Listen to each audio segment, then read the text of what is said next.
Avant d'aller voir les amis, il faudra leur téléphoner. Il y a un temps pour chaque chose. La vie, elle, ce n'est pas rose. La fin du monde est à 7 heures. Il reste 1 heure avant la fin du Le monde. ciel s'est enfin mis d'accord. Éliminons de l'univers la race humaine par la mort. La parole est à Jupiter. Envoyons donc un météore sur cette engeance que j'aborde, sauf sur Gertrude que j'adore.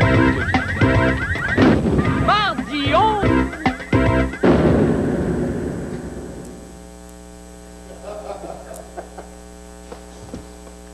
Vous savez ce que je fais là?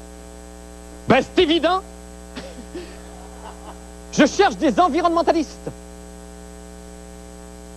Vous savez, c'est grave, on n'en voit plus de ça. Pourquoi je parle à française, moi? Tu sais, on n'en voit plus même. Eux qui jadis étaient si actifs, ben aujourd'hui, les promoteurs coupent des arbres à Notre-Dame-de-Grâce, Hydro construit des lignes électriques, Patrice Lécuyer n'a pas changé de sous-vêtements depuis le tournage de Blanche. Pas un seul environnementaliste ne s'est manifesté. Ben non. Shit des merdes. Eh bien, Isabelle Maréchal a tenté de les retrouver pour nous. On écoute.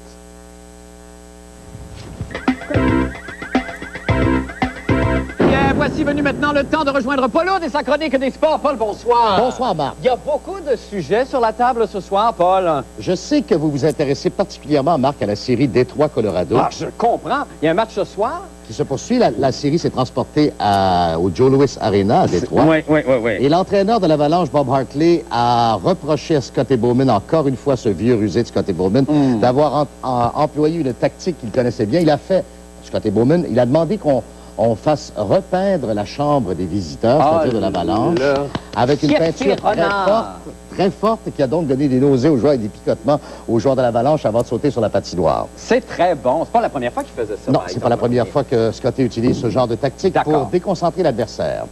Eh bien, ce soir, j'y vais d'un éditorial que je n'ai pas fait depuis longtemps, qui s'intitule « Où sont passés nos héros ». Il fut un temps pas si lointain, Marc, où les athlètes représentaient pour la jeunesse un refuge contre les vicissitudes du quotidien. J'en veux pour exemple ces modestes éléments glanés à d'autres époques, ces spécilèges, c'est-à-dire ces scrapbooks, qui témoignent du lien secret qui unissait par exemple toute une jeunesse avec les héros de leur époque. Prenez par exemple ce scrapbook d'une toute jeune fille qui ne vivait que pour Ken Dryden. Ah, que c'est beau ça. Notre productrice, Dominique Chaloux, entretenait une liaison, évidemment une liaison enfantine, avec Ken Dryden. Ah oui. Était-ce une prémonition? Mais les Dryden avaient même visité à une certaine époque Ville-Mont-Royal. Ah! C'est fort. Je pose la question en montrant, puisé de mon propre scrapbook, quelle est la couverture? Une photo des Canadiens qui l'emportaient en 1964. Les Canadiens sont là. Où sont-ils aujourd'hui? Je sais pas. Je vous pose la question, Marc. Ben, je peux pas répondre. Mon héros également, il n'y a pas tellement longtemps, notre époque peut-être, Bobby Hull, dans son magnifique chandail des Blackhawks de Chicago. Peu de temps avant qu'il soit arrêté pour violence conjugale. Ah, je sais. Et vous allez voir où je veux en venir, Marc. Oui.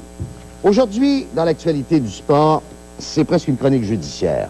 Le voltigeur des Yankees de New York, Darryl Strawberry, accusé par l'État de la Floride de possession de cocaïne et d'avoir sollicité une prostituée. On a appris que Steve Chiasson, le joueur des Hurricanes qui s'est tué, avait un taux d'alcool dans le sang de 0,27. Mark Tooney, ancien secondeur des Cowboys de Dallas, qui avait pris de l'héroïne et un cocktail également d'ecstasy avant qu'on le retrouve mort à l'âge de 39 ans. Richard Virenque, le cycliste français qu'on voit en action au Tour de France, qui passait aujourd'hui devant la brigade des stupéfiants, où il sera accusé, semble-t-il, de trafic de stupéfiants et de produits dopants. Je pose en terminant la question, où sont donc passés nos vrais héros? On leur a réservé, semble-t-il, un séjour au temple de la renommée, tandis qu'au temple de la réalité, les héros se font de plus en plus rares. Oh! Ça fesse, hein? La cause est entendue. Merci infiniment, Paul. Merci infiniment. On retiendra ces belles pensées. Bon match ce soir quand même, hein? Et à vous aussi. Avez-vous encore du fun dans la vie? Ça va bien? OK. Non. On s'en va faire une pause. On revient avec la météo. Restez avec nous.